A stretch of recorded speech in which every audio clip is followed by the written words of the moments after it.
everyone, and welcome into GCTV. My name is Alyssa Lang. I am here at Williams-Brice Stadium with Chris Clark. We are going to talk a little Gamecock football and look back at the UCF game from this past Saturday. We'll start with the first half. Chris, what went wrong in the first half for the Gamecocks? It was pretty ugly. Yeah, just about everything went wrong, really. Offensively, South Carolina couldn't get anything going. Lose Connor Shaw early in the game to an injury. You fumble on that play.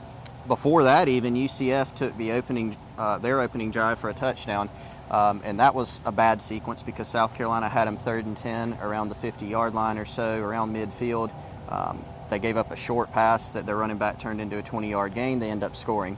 South Carolina dropped a pass that would have taken them down inside the 5 late in the half. Didn't run the ball very much. Really very lucky to get out of the first half, only being down 10. And with that good UCF offense only putting up 10 points as well. Yeah, I was going to say, I know a lot of Gamecock fans were panicking because of how poorly they were playing and how bad they really looked, but they were only down, by an amount of points they were able to come back in the second half. Also, I was shocked at the lack of times that they ran the ball with Mike Davis. He only had 5 carries in the first half. But moving into the second half, that changed. So switching gears, what was it about the second half that kind of was the turning point for this Gamecock team? I think you hit on it. Giving the ball more to number 28. Mike Davis saw a lot more carries in the second half. South Carolina got the ball to open the half. They came out, they lined up in the I formation with Connor McLaurin, the fullback, who had a very good game, and ran Mike Davis. And he responded with a 53-yard touchdown run. South Carolina ran him a lot more throughout the course of the second half, and he had a big game, of course. Going well over 100 yards, had several scores.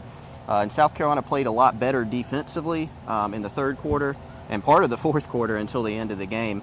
And despite how well they played on offense in the second half, they still almost gave the game away at the end. I know it was interesting for me because a lot of people say when Dylan Thompson comes in, you're going to run the ball less as a passing quarterback.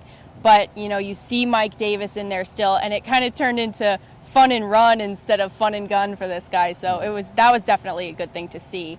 As far as overall offensive, defensive MVPs for the Gamecocks, who would be yours? I think you got to go with Mike Davis. There's several guys that are deserving. The offensive line played very well in the second half run blocking. McLaurin, who we mentioned, had a very good game opening up holes for Mike Davis. The wide receivers, Bruce Ellington had a pretty good game. Demir Bird had a really good game, stepping up in the absence of Shaq Rowland. But you got to go with Mike Davis. I think he was the biggest reason that South Carolina was able to win. Had some big runs, some tough runs, especially with Brandon Wilds out. He was really counted on to shoulder the load there. And defensively, it's been interesting to see a Gamecock team whose offense this year is looking better than their defense. What's going on with defense right now, in your opinion? And was there an MVP for you this past Saturday? Yeah, I think the MVP, I would probably go with TJ Holloman. Maybe a surprising choice, but he had a huge interception. You're talking about a Mike linebacker dropping way back into coverage down the field, and he was able to pick off Blake Bortles. UCF does not turn the ball over much on offense, and that was the biggest positive I think you could take away is that South Carolina forced turnovers. They actually missed, I think, 3 fumbles that they could have recovered as well. They did get one later in the game, but TJ Holloman had, I think, 5 tackles. He had the big interception. So he's one I think is pretty deserving of that honor as well. But defensively, South Carolina played well in stretches, but they gave up 2 big late 70-yard touchdown passes that really made the game close at the end.